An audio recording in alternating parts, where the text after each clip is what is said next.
đây ngon ở cái nia nè anh nhạt luôn ai nhà hộp bọt ngành bóng ồn đằng thà dương yêu liền đó anh nhạt luôn ai hộp bọt ngành đâu mơ ôi nó bóng ồn ôi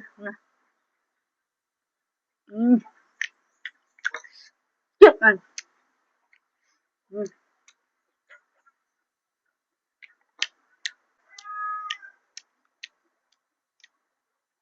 chả nhầm đâu nhầm với nhầm cũng nhầm bóng ồn nắng nhá chết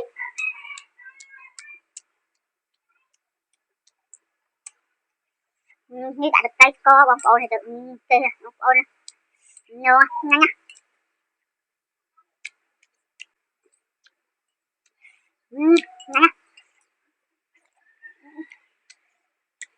nhá nhá